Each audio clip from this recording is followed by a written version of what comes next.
Саламатсыздар ма, қыздар? Барлықтарыңыз күтіп қалдыңыздар. Мен кешірім өтінем.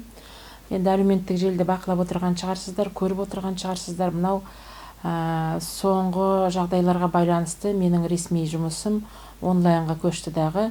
Барлықтарыңыз білесіздер, сыбайлас жемқорлыққа қарсы іс-қимыл агенттігінің жанынан құрылған республикалық ақпараттық ағарту штабының мен төрайымымын. Енді сол жұмысты ресми жаңағы неге онлайнға көшірдік дағы. Сонымен мынау онлайн айтыс жасап, біраз кішкене уақытымды байлап қалды. Онлайн айтыс оңай емес екен, қыздар. Бірақ енді сіздердің көңілдеріңізден шығып жатыр деп ойлаймын, оқырмандардың әлеуметтік желіге қарап отырып. Енді бүгінгі біздің шеберлік сабағымыз бұл қыздардың өтініші бойынша. Күні бұл шеберлік сабағын мен сіздерге өткізгенмін. Бір үстінен тағы да бір қыздар осы шеберлік сабақтарын қосымша тағы да алайықшы деп бір 10-12 қыз қосылыпты. Сондықтан да айналайындар, үлкен рахмет, қаражаттарыңыз төлеп осы жерге қосылып жатқандарыңызға, еңбегімді бағалап жатқандарыңа. Енді бұл мастер-классты жаңағы қошқар мүйізге байланысты. Мынау осы қошқар мүйізге байланысты. Барлықтарыңыз осы жерде отырған қыздар, сіздер бұны үйрендіңіздер. Енді мен осы 10-12 қызды сіздерге қосып, осы шеберлік сабағын жалғастырып жатырмын. Сіздерде қосымша қайтадан көрулеріңізге болады бұл шеберлік сабағын. Себебі шеберлік сабақтан кейін маған өте көп сұрақтар келді. Жаңағы мынаның размерлерін сұрадыңыздар, әрбір квадраттың размерлерін мен сіздерге салдым. Жаңағы ненің парақшаның ішінде бар, бір постта бар осының несі, размерлері. Сол размерлерді өзгертпей, 1 миллиметр өзгертпей, қыздар тура солай кесесіздер. Мен қазір оны көрсетемін ана жақта. Тура солай кесіп, сонан кейін тігу жолын көрсетемін. Тіккен кезде көңіл аударатын жағдай, мынау қошқар мүйізді күні қыздар суреттерін маған салып жатсыздар. Сіздер ылғи жаңағы бір жаққа ғана бұрып жатсыздар мына мүйізді. Мүйізді оңға бұру керек, солға бұру керек. Енді оның қалай оңға бұрылатын, қалай солға бұрылатын мен қазір сіздерге көрсетемін. Сол жерге кішкене көңіл аударсаңыздар, жарай ма? Одан кейін бұл мені қошқар мүйізді мен мынандай 18-де 18 бидай шүберекке тігіп жатырмын. Бұны подложка дейміз. Мына көздің кіші көз, мынау кіші көздің астары 18-де 18-ге тігіліп жатыр. Енді мынау алдарыңызда тұрған мынау көрпе, осы көрпе бұл 18-де 18-бен тігілген. Мынандай құраққа 48 құрақ бұл жерде. Қыздар, размер 18-де 18, 48 көз бар осындай. 48 көздің 24-ін сіздер мүйізді оңға бұрасыздар, 24-ін солға бұрасыздар. Сонда дәл осындай дизайн шығады. Дәл осындай кәдімгі қошқар мүйіз бұралып шығады. Сонан кейін бұл мен сіздерге ылғи айтам, не жасасаңыздар да жаңағы көрпе жастық демей, жасаған дүниелеріңізге аттарыңызды беріңіз деп. Мен мына осы жасаған кәдеміздің қошқар мүйіз әдемі дизайн шықты, бояу осындай. Бояуын өздеріңіз таңдасаңыздар болады. Енді мен қошқар мүйіз бір табиғи ат болғаннан кейін мен оған табиғи бояуды іздедім. Мынау баран түстес, содан кейін қоңыр бояу. Енді естеріңізде болар, мен әлеуметтік желіде осы жаңағы қолымнан шыққан туындымның атын атадым. Кім бұның табады деп мен бір конкурс жариялағам. Ол конкурстың жеңімпаздары анықталды. Мына көрпе біз біргеміз деп аталады. Бір-бірімен былай қарасаңыз, қазір біз мынаны крупный планмен түсіреміз, бір-біріне қарасаңыз, кәдімгідей бүйтіп қусырып, жаңа қол ұстасып, бір-бірімен байланысып жатқан көрпе. Сондықтан мен бұның атын біз біргеміз дедім. Ол бір жағы. Мына дизайнына қарап. Екінші жағы, қазіргі мына елімізде болып жатқан жағдай, әрине бұл тарихи жағдай. Бұл енді қазақ даласында болмаған жағдай. Осындай жаңағы індетпен барлығымыз өзіміздің шаңырағымыздың басында отырмыз. Мен бір жағынан ойлаймын, Аллаға мыңда бір шүкір, тәуба. Оқпен емес, соғыспен емес, жаңағы табиғи бір дүлей бір апаттардан емес, тып-тыныш қана бір көзге көрінбейтін осы жаңағы дерт, біз барлығымыз шаңырақтың басында отырмыз. Елімізді сақтау үшін, бірлігімізді, берекемізді, тыныштығымызды сақтау үшін міне шаңырақтың басында отырмыз. Сондықтан маған қазіргі кезең Бұл шығармашылық карантин. Сіздер де сөйтіп қабылдаңыздар. Енді мынаның бәрін айттым, қазір сіздерге крупный планмен көрсетеміз, одан кейін осыны тігуге көшеміз. Бастайық, қыздар. Ал қыздар, жаңағы мен сіздерге көрсетіп айттым, мынандай міне бидай шүберектен астар жасаймыз. Бұның размері 18-де 18 сантиметр. Диагональмен қосамыз, міне былай диагональмен, линейкамен қосып аламыз. Одан кейін мына ортаны тауып, ортаны тікбұрыш қосып аламыз. 90 градуспен міне қосып алдық. Сөйтіп мынаның ортасы табылды. Міндетті түрде диагоналында мына ортасынан сызғанды міндетті түрде жасаңыздар. Ол қазір мына құрақты біз тіккен кезде, сол құрақтың қисайып кетпес үшін, соңғы мына 18-бен бітіру үшін мына қосымша бізге сызықтар керек. Енді бізге қандай мына 18-18 дайындадық. Енді бізге көз керек. Мен көзді мынандай баран түспен алдым. Көздің размері 3 сантиметр 2 миллиметр, қыздар. Дәл 18-ге біздің шығарған есебіміз осындай. 3 сантиметр 3 миллиметр, я болмаса 3,5 деп қойш жарайды деп тіге бермеңіздер. Мына біздің промышленный машиненің осы неге жаңағы лапкасына біз осылай алдық. 3 сантиметр 2 миллиметр. Бұл көзі. Көзді мен бежевый цветпен алдым. Егерде мен көзді қоңыр цветпен алсам, онда мына қошқар мүйізіміз қара болып кетеді, қоңыр болып, басым болып кетеді. Кішкене мынау бежевый цвет көбірек болсын деп, біз бежевый цветті көз қылып алдық. Егерде қоңыр қылып алсаңыз, онда ол басым болып кетеді.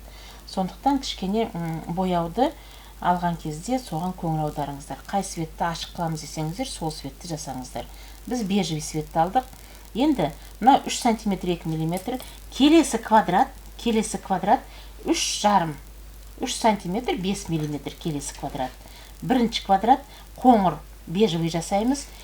Келесі квадрат 4,5-да 4,5. Оны да қоңыр бежевый жасаймыз. Келесі квадрат 5,5-да 5,5. 5 сантиметр 5 миллиметр. Қоңыр керек, бежевый керек. Келесі квадрат 6,5-да 6,5. Одан кейінгі квадрат 8 сантиметрді 8 сантиметр. Ең соңғы квадратымыз 10,5-да 10,5. Сонымен бізге осы қошқар мүйіз тігу үшін қанша фрагмент керек? Қошқар мүйіздің өзіне бір көз, 1, 2, 3, 4, 5, 6. 6 фрагмент қоңыр, 6 фрагмент қоңыр, 6 фрагмент жаңағы бежевый, баран түстес керек. Сонан кейін бізге қосымша мынандай тағы да квадрат керек. Бұл квадраттың размері, қазір айтайын, 5,5-да 5,5. Мынандай 2 квадрат керек. Біреуі бежевый, біреуі қоңыр, жаңа баран түстес және қоңыр. Бұл квадратты сонан кейін мен сіздерге айтамын, бұл квадрат не үшін қажет. Мына қошқар мүйізге міне осындай 6 фрагмент, 7-ші фрагмент мынандай бұрыштар керек. Енді бұны квадраттар біз ортасынан сызып, бетіп 2-ке бөлдік міне. Көрінеді ғой сіздерге? Міне 2-ке бөлдік, қыздар. Барлық квадраттарды үстіп бөліп алдық. Міне. Көрініп тұр ғой, диагональмен бәрін бөліп алдық. Енді тіккен кезде міндетті түрде шатысып кетпес үшін, қыздар, шатысып кетпес үшін міне квадратты бірге алыңыздар. Мен қазір міне осы квадратты тігем, сондықтан мен осы квадратты алдым алам. Жарай ма? Әйтпесе шатысып кетеміз. Арасындағы размері бір 5 миллиметр, көзіңіз үйренгенше бұл араласып кетуі мүмкін. Сондықтан да мен бірінші кішкентай 3,5 квадратты өзім аламдағы, енді осыдан бастаймын. Тігу үшін, қыздар, барлықтарыңыз білесіздер, бірден көзбен жаңағы мына бұрышты қосып кетсеңіздер болады. Бірақ мен ылғи сіздерге үйретем, шеберлік сабақтарымда анау лоскутное шитье как бизнес деген нем бар ғой, каналым бар, сол жерде мен сіздерге ылғи айтам, бірінші көзін тігіп алыңыздар деп. Мен енді өзім сөйтіп ойлаймын, бірден көзді бекітіп алу керек. Енді көзді орналастырғанда, қыздар, мынау біз лоскутное шитье как бизнесті кәдімгі мынау диагональдармен қостық. Мына диагональдарға бұрышын әкеліп, мына көздің бұрышын әкеп, тура тұстап тұрып қоямыз. Міне қойылды. Енді осыны тігіп алайық.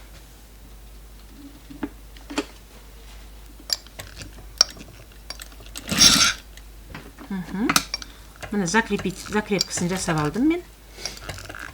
Міне, көрдіңіз ғой? Енді келесі бежевый цвет, келесі мен қоңыр бояуды. Ең мынау осы бастаған кез өте қиын қыздар, сондықтан осы жерге кішкене ұқыптылау қараңыздар. Мынау мен қоңыр бояуды мына бұрышты алып келем дағы, мынаның тура ортасына кеп қоям. Мынау бұрышы мына сызыққа, жаңа айтып едім ғой, мына сызық бізге ориентирға керек деп. Міне қазір осының бұрышы мына сызыққа тура тұспалап әкелдім. Енді мына қоңыр құрақты, қоңыр бұрышты мен алып кеп осының үстінен тігемін. Ориентирді алдық. Енді қазір тігеміз.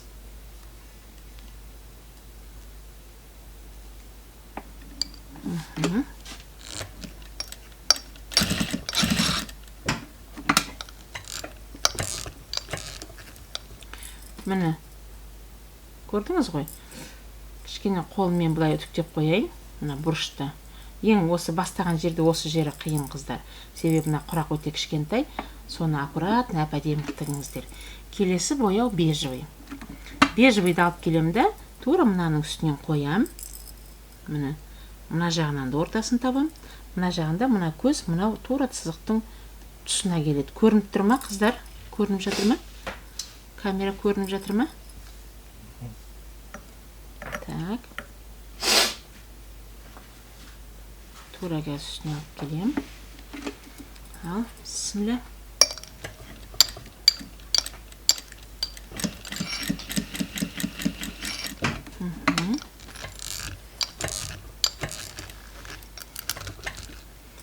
Так, міне бежевыйды таптым. Енді айтпақшы, мына бежевыйды қазір қайрам ғой, я? Міндетті түрде мына бұрыш кеп мынаның үстіне түссін. Жарай ма? Міне үстіне түсірдім. Келесі бояу қоңыр. Бірінші круг, енді круг деп айтайын. Бірінші айналым. Міне мынаны қазір мен мына жерге алып келем. Так, мынаның бұрышына келді. Ортасын таптық. Екі жақ, төменгі жағын ортасын таптым, үстіңгінің ортасын таптым. Бұл бірінші айналым қыздар. Қошқар мүйіздің бірінші айналымы. Қазір бисмилля.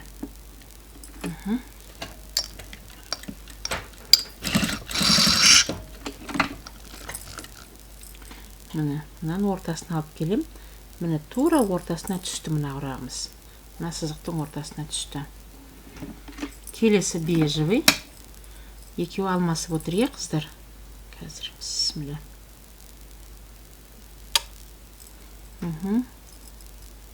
Қазір ортасына алып келейін. Так, ортасына келді. Міне келді. Қазір кішкене тағы да. Осы бірінші көзі қиын енді. Соның мына бұрыштарын, үстіңгі жағын, төменгі жағын жақсылап тұрып ортасын тауып тігіп отырсақ, қалғаны кішкене жеңілдеу болады. Енді әрине оған не керек? Тәжірибе керек. Міне мына ортасына түсті. Міне бірінші квадратымыз шықты қыздар. Енді егерде мен мынау оңға бұрам десем, онда мына бежевый аламдағы, мына бежевыйды алып келемді, мынау оң жағына қойып, міне былайынан қойсам, көрдіңіз ғой, міне өзіңіз сон былай кішкене ойланып қарасаңыз логикамен. Міне бежевый кетті, бежевый үстіп, бежевыйды үстіп қошқар мүйізді аяғына айландырып шығамыз. Міне қазір мен оңға кеттім. Ал егерде мен мынаны оңға жіберетін болсам, онда мен мына бежевыйды аламдағы мына жаққа тастайым. Міне. Сонда мынау ақырындап бежевый қайта сол жаққа бұрылады, жарай ма? Осы жерін ұғып алыңыздаршы. Оңға бұрам десе мынаны төмен қоям, солға бұрам десе мынаны үстіне қоям. Так, енді мына бежевыйды ортасын табайын. Бұрышына келіп тұр.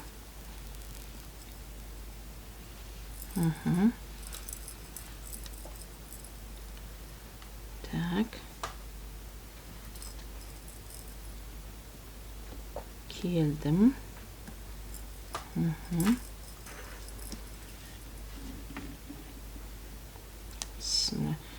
Мынау енді кішкене осы жерден асықпай, қыздар. Басын асықпай, аккуратно шығарсаңдар, сонымен ақырында бары қарай оңыз үйренеді. Міне таптым. Мына бежевыйды қайтарғанда тура мынау диагональ сызықтың үстінен түседі. Міне көрдіңіздер ғой. Мынау жаңағы бежевый баран түстес қыздар, мына бұрышына түсті. Енді келесі мына жерде қоңыр бояу тұр. Енді мен қоңыр бояуды бұру үшін мен алып келемді, қоңырды үстінен түсірем. былай тігіп отырғанда қыздар өздеріңіз сезесіздер, қай бояуды қалай бұратындарыңызды. Кішкене оған тәжірибе керек. Мен қазір мына жерде қоңыр бояуды бұрамын қазір. Так.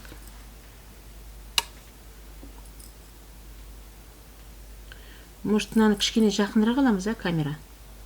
Видно, да? Вы крупным планом берете, да? Угу, хорошо. Так. Подробно көрініп тұр ғой,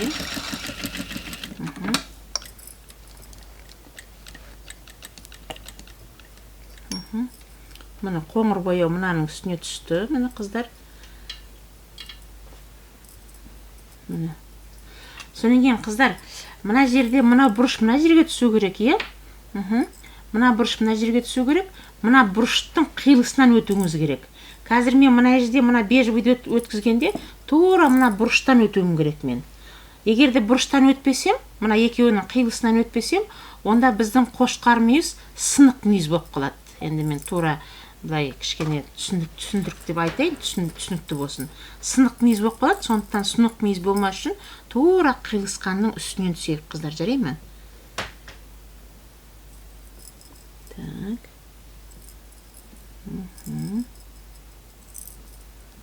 Міне. Енді барынша келтіріп жатырмыз. Бісміллә. Тура мен мына бұрыштың үстінен түсуім керек, қыздар. Бұрыштың үстінен түспесем, қазір мүйіз сынып қалады.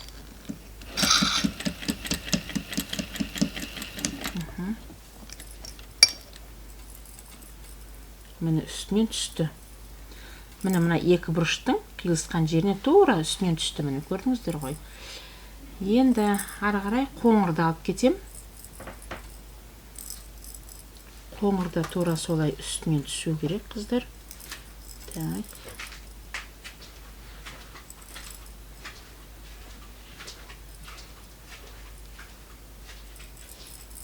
Мынаның ортасын таптым, қыздар. Мына бұрыш тура мынаның ортасына түсу керек. Так, асты. Кішкене мынаны түсірейін. Қазір. Мен ортасына түсірдім. Астын ортасын таптым. Қиылысатын жерін таптым, қыздар. Екі жағы бірдей түсті. Ал. Бісміллә.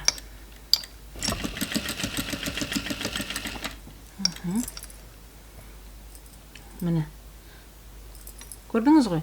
Мынаның бұрышынан да түсті, и мына диагональдің үстінен түсті, міне. Так, енді ары қарай мына жерге бежевый келеді. Мына мүйізді бұрып жатырмын, қыздар. Мына екі квадратты бөліп қойдым, міне. Шатаспас үшін жаңа айтып отырмын ғой. Қосып отырыңыздар деп. Енді бежевыйды қоям. Ортасын таптым. Мына жағын таптым ортасын. Жаңа қиылысқанның үстінен түсуіміз керек, қыздар. Кішкене оны ақындап, кішкене қолды жаттықтырып, өздеріңіз түсінген түсінесіздер. Бұрыштың қай жерден шығып жатқанын, жарай ма? Так. Міне, мынау келді, тәуба. Тух, қандай әдем бұрылып жатыр. Енді келесі біз қоңырды қоямыз. Қоңырды мынаның үстінен қойып.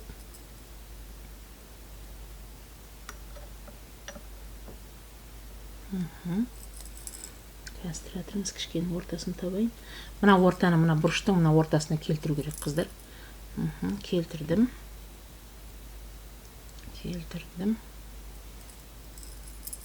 Келді, бісміллә.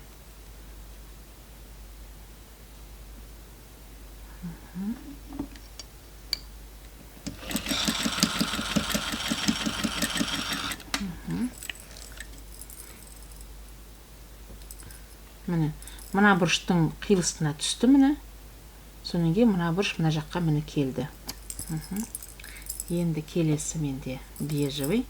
Байқадыңыздар ғой, жаңа бұрып алған бояудан кейін өзі бояу кезек-кезек келе береді. Бұрған кезде өздеріңіз шешіңіздер, қай жаққа бұратыңыздарыңызды. Міне ортасына келтірдім. Так, қазір кішкене мынаны былай тартайын. Ортасын идеально табыңыздаршы, қыздар. мына бұрыштың мына жерге тура ортасына дөп түссін, жарай ма?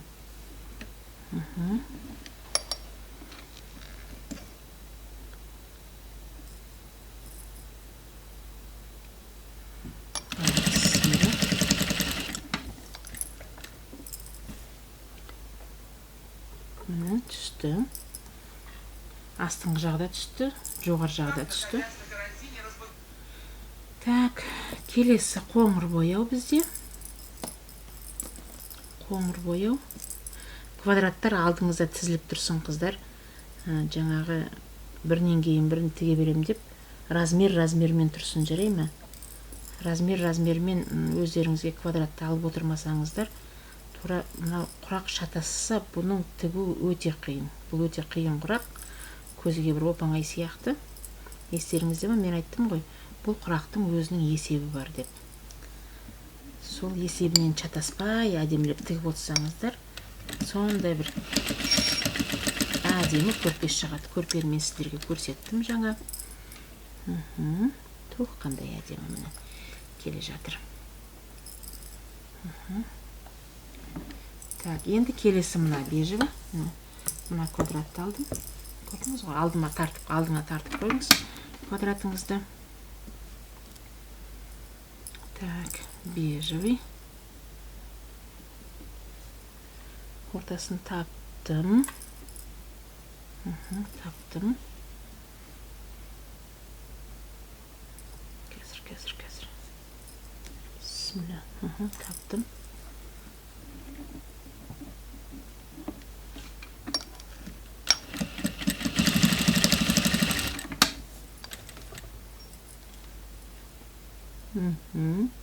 Төменгі жағда әп-әдемі келе жатыр, қыздар. Көрдіңіздер ме? Мына бұрышта ориентирға, мына диагоналға қойдым. Төменгі жағында екеуінің қиылысқан жерінен түсті. Келесі қоңыр бояу. Қоңырды түсірем.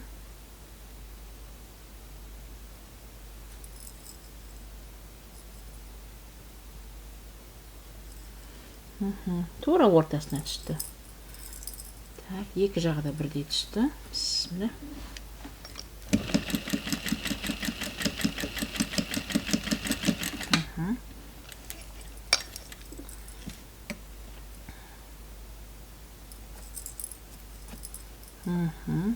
Түсті ортасына. Так, келесі бежевый. Бежевый, қазақша баран түстес дейді. Біз енді бұны бежевый деп үйреніп қалдық. Тура мынаның үстінен түсу керек, қыздар. Бисмилля.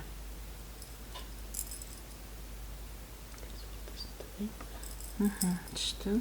Әдемі түсті.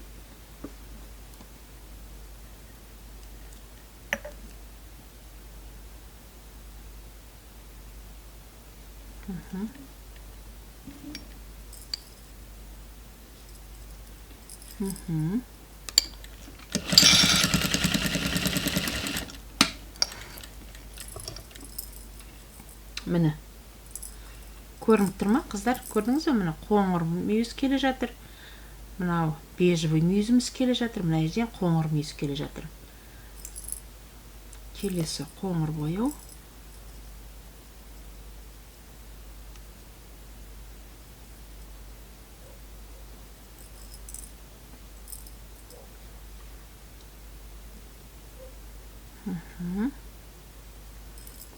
Тауға түсті, прямо түсіп жатыр, қыздар. Енді кейде бар ғой, тігіп отырғанда кейбір құрақ дегенің оп-оңай бұрқыратып кете береді. Кейде бір жүрмей қояды ғой, қолың жүрмей қояды.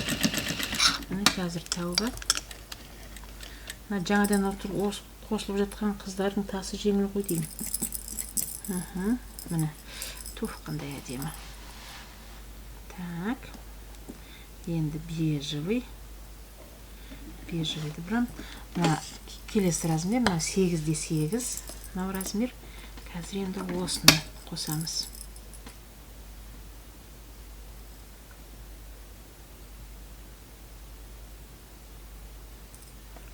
Бұрышты бәрі де келіп жатыр. Міне ортасына келді. Ал.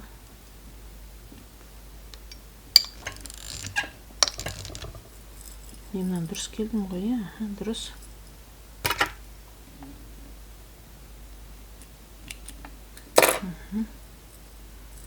Жібі тартып кетпес. Мына размер енді үлкен квадраттар келіп жатыр ғой.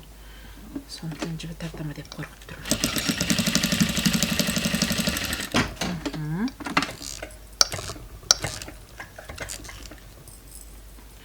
Міне.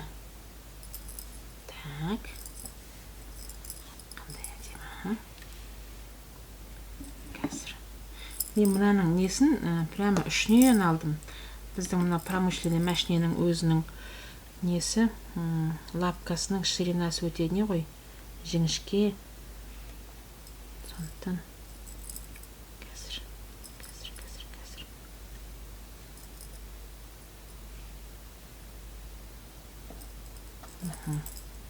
Міне бұрыш келді, төменгі жағы келді.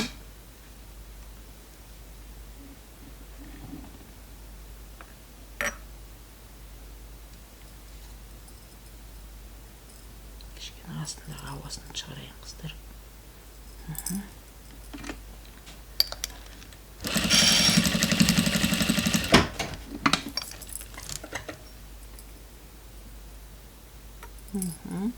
Міне, көрініп тұр ғой, Так, енді бежевый. Қоңырды тіктік. Енді бежевый.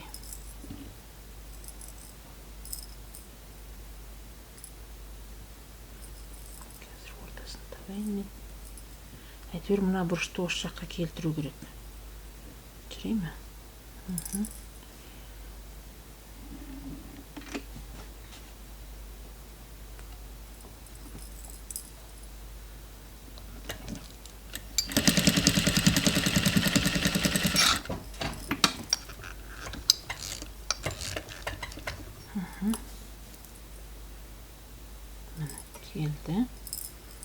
Келді. Енді қоңыр бояу.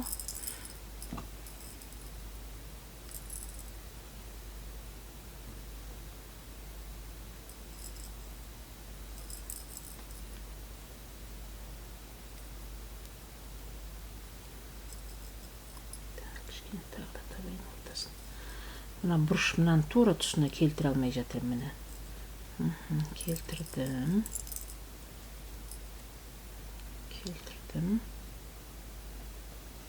Bismillah.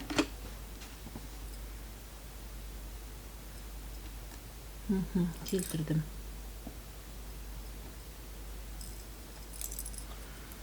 Bismillah.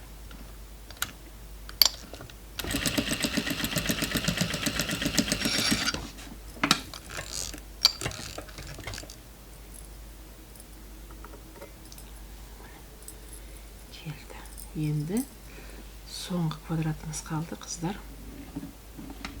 Қазір, бісміллә. Көрініп тұр ғой, міне бұрылды. Енді мына 10 жарымда 10 жарым. Мына соңғы квадратымыз. Так, бізге қазір қоңыр керек. Ал, бісміллә, қоңырды қазір жабамыз. Міне тура үстінен түсті, шіркін-ай.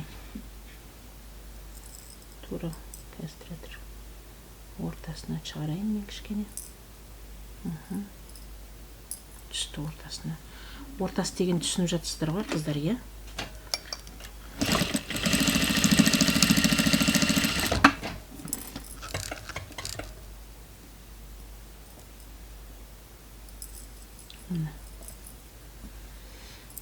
Міне, көрдіңіз ғой?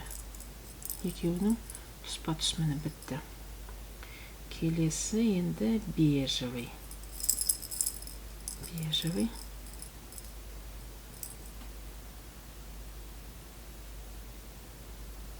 Так, мына жағына келдім. Міне мынаның ортасына келді. Бісміллә. Кішкене жоғартырдайын. Бежевый мен бежевый кішкене көріңкіремей жатыр маған. Міне келді. Қыздар, мына үш бұрышты, тура мына үш бұрышқа алып кеп тақадым мен. Көрдіңіз ғой? Тағы да тартыңқырайын мен. Кішкене, міне. Вот, енді жетті міне. Так, все, жетті. Бисмилля.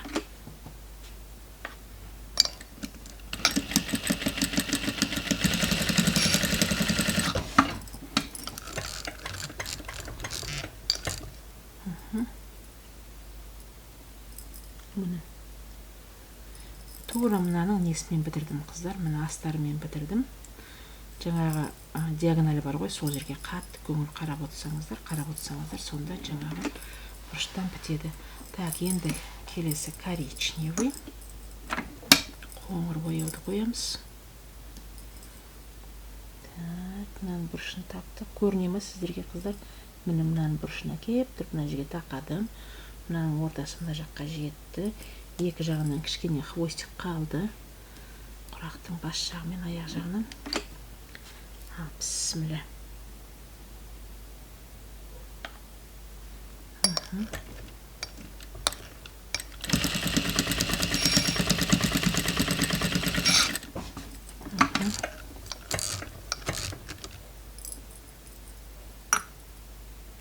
Топ шіркін, міне шықты. Міне көрініп тұр ма сіздерге? Міне астары мен үсті міне бірдей шықты қыздар. Үстіне жеткіздік. Так, енді бежевый, последний квадрат қалды. Последний бұрыш қазір.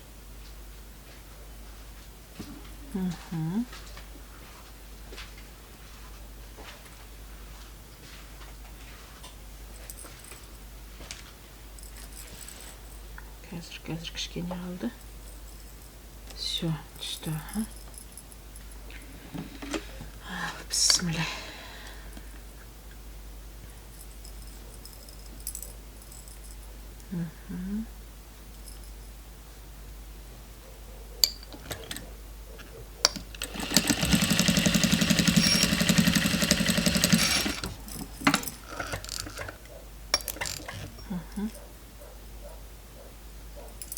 Міне. Енді мен мынау жауып шығайын. Енді естеріңіз, міне, көрдіңіздер ме? Көрініп тұр ма? Міне шықты. 18-ге тура тұспа-тұс шығардық. Енді естеріңізде ме? Мына квадратты ең соңында айтам дедім ғой. Осы квадраттарды мына қоңырдың үстіне бежевыйды жабамыз. Қоңырдың үстіне, е? Міне, қоңырдың үстіне бежевый кетеді, бұлайнан тігіледі. Қоңырдың үстіне, мына бұрышты сөйтіп жабуымыз керек, жарай ма? Мына ненің үстіне, бежевыйдың үстіне керісінше қоңыр кетеді. Бежевыйдың үстіне қоңыр кетеді. Мына жердегі бежевыйдың үстіне қоңыр кетеді. Міне. Сонан кейін мынау бежевый, бұл мына жақта қоңырға кетеді. Түсінікті ғой да, қоңырдың үстіне бежевый кетеді, бежевыйдың үстіне қоңыр кетеді. Бежевыйдың үстіне қоңыр, қоңырдың үстіне бежевый кетеді. Бұны ең соңында жабамыз. Қазір енді тігіп отырғанда мен осыны жауып кетем. Сіздер де қарап отырыңыздар, қалай жабатынымызды. Так. Мына жерден бастайын. Астындағы астарға тігіп жатырмын, қыздар.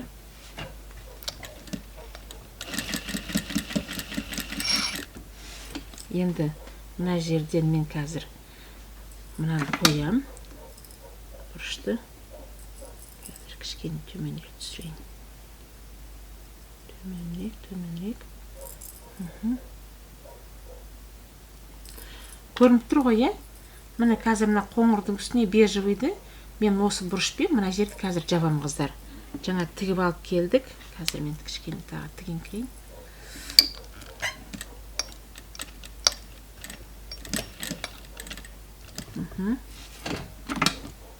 Так, енді мен қазір мына бұрышты әп-әдемі қылып ортасын табыңдаршы, қыздар. Зрительно бар ғой, мына бұрыштың мына жағындағы қоңыр бұрыштың мына жағында бежевый бұрыш деп қабылдаңыздаршы. Жарай ма? Бұлай көзге солай сізгелерге есептегенге дұрыс. Міне сонда мынандай квадрат болып шығады. Бір жартысы коричневый, жартысы бежевый. Сөйтіп ориентир жасаңыздар. Так. Продолжите.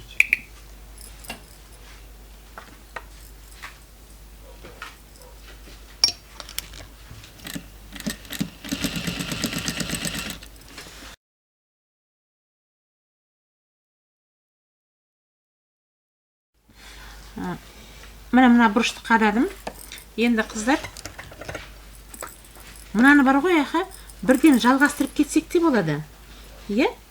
Мысалы, мен қазір мына жерден бірден жалғастырып кетемін мен. Так, мына бұрышты алып келдім.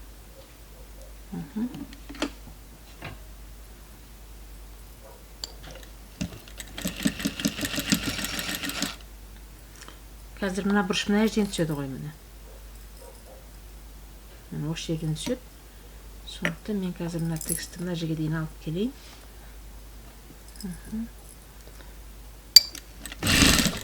Бірінші бұрышты тігіп алсаңыздар болады.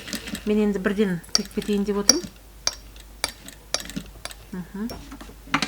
Так, мына бұрышты мына жерге қоям.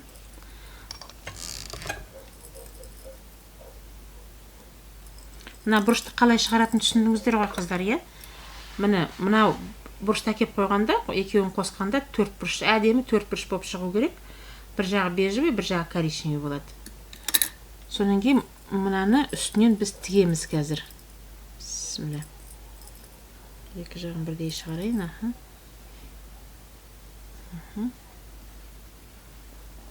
Ол бұрыштарды қазір мен көрпеде түсіндірейін. Неге бұл бұрыштарды біз қосуымыз керек, көре ме? Не үшін қосамыз біз оны?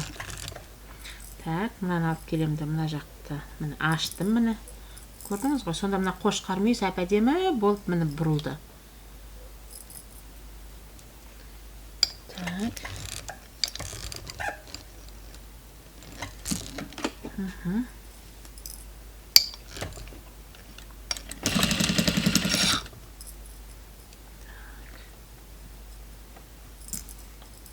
Кішкене ауасын шығарып, е? Мынаның асты нетіліп қалды. Челнок бітіп қалды мынау.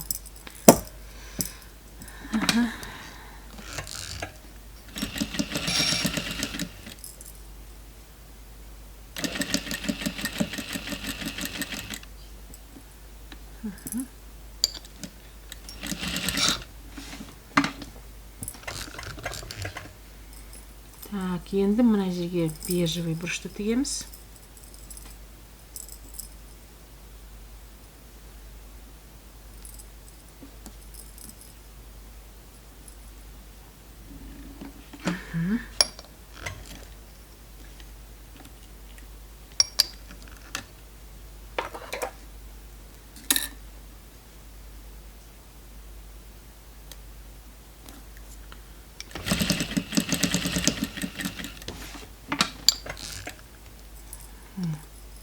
Бежевый бұрышты бүйтіп жабамыз.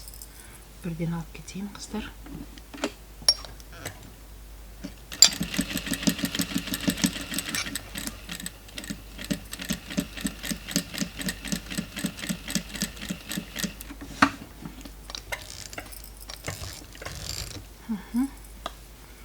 Міне, соңғы қоңыр бұрышымыз қалды. Қазір сол қоңыр бұрышты орналастырамыз. Мына бұрышқа мына бұрышты қарама-қарсы таптық. Так.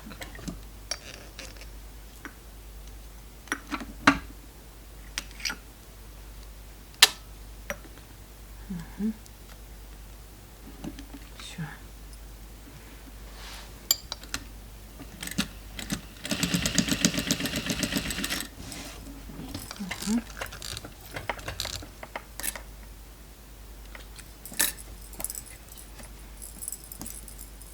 Мына бұрышты былайынан жабамыз.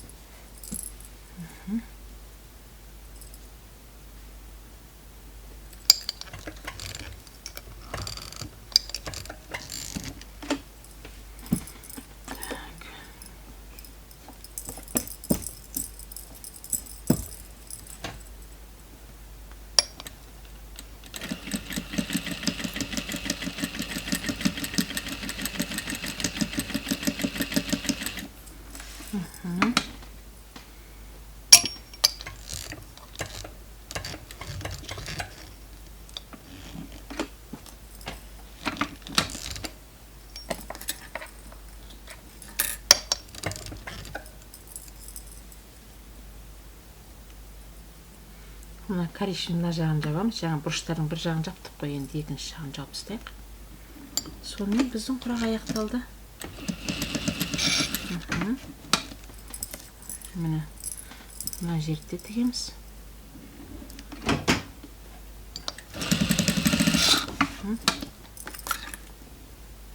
Енді мына қыздар құрақты біттік. Енді қалай қошқар мүйіз болады? Естеріңізде ғой, жаңағы бұрыштағы қоңыр, мына бежевыйдың үстіне түскен, мына қоңыр бұрыштар жаңа тіктік. Міне сонда осындай үстіп міне қосылады. Мына қоңырдың үстінде бежевый, бежевыйдың үстінде қоңыр. Енді осыны ары қарай жалғастырамыз. Міне мынаны бүйтіп қостық. Міне көрдіңіз ғой. Мына бұрыштар өстіп қосылады сонда. Мынаны әкелемін де мына жерге қоям. Міне. Үстейді, міне қошқар мүйіз пайда болады. Мына бұрыштар не үшін керек? Егер де қазір мына жерде мынандай бежевый бұрыштар болмаса, мына жер үлкен, қап-қара дөңкейіп, қап-қара квадрат болып кетеді. Сол квадратты кішкене азайту үшін біз мынандай үш бұрыштарды қостық. Міне осындай қошқар мүйіз болды. Енді бұл құрақты жаңағы толығынан көрпе жасауға болады. Екіншісінде мен бұл құрақты барлықтарыңыз білесіздер, Инстаграм парақшасында қазір осы дизайнды бүкіл Инстаграмдағы осы қыздарымыздың бәрі тігіп жүр. Мен мынандай осы қошқар мүйізді үстіп фрагмент қып үстіп мен қолданам. Көрпеде, мынау коллаж көрпеде үстіп қолданам. Кішкентай әртүрлі құрақтың түрлерін араластырып, осындай әдемі коллаж жасауға болады. Ал қыздар, осымен бүгінгі біздің мастер-классымыз аяқталды. Қошқар мүйізді түсінген шығарсыздар деп ойлаймын. Бүкіл размерлерінің барлығы жаңа парақшамда ішінде бір постта бар. Барлығын мен көрсеткем ана жолы сіздерге. Сол размерден ауытқымаңыздар, жарай ма? Енді жаңағындай коллаж көрсеттім ғой, коллаж дизайнды. Ондай коллаж дизайн жасау үшін барлықтарыңызды менің екінші арнам бар. Ол орыс тілінде жүріп жатыр. Лоскутное шитье как бизнес, я болмаса Ырза Тұрсынзада мастер-класс десеңіз, жаңа YouTube арнасынан шыға қояды. Сол жерде біз нені үйрендік? Мынау шай көрпе, мына осындай құрақты үйрендік. Мына құрақтың барлығын коллажға қолдануға болады. Жаңа мен сіздерге қоңыр мен бежевый араласқан коллаж көрсеттім ғой. Мына осындай шай көрпені үйрендік.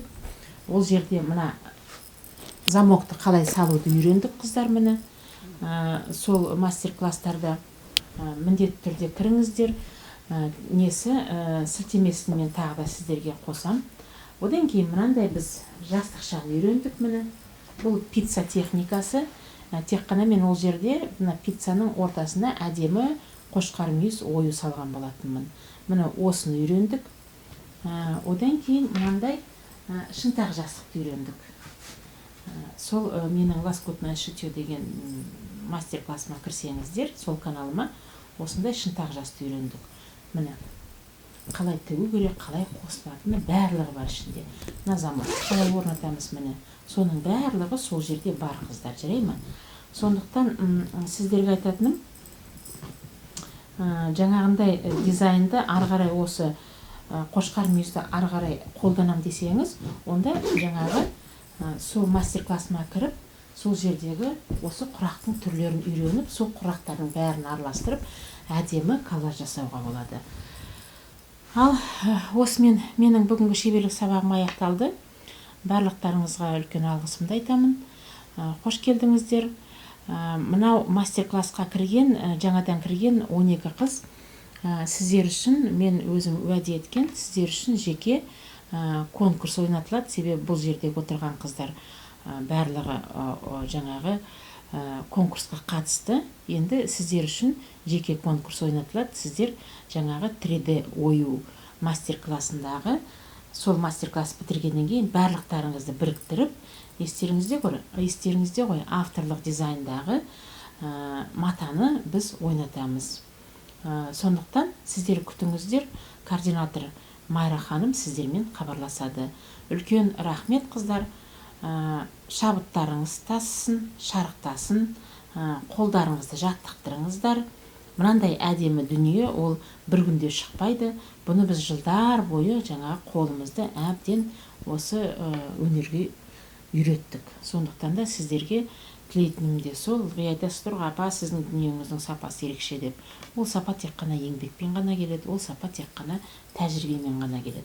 Сондықтан да тоқтамаңыздар, жалықпаңыздар. Қазіргі міне осы жағдайда айтып отырмын ғой, бір карантиндегі сіздің шығармашылық бір керемет күндеріңіз болсын.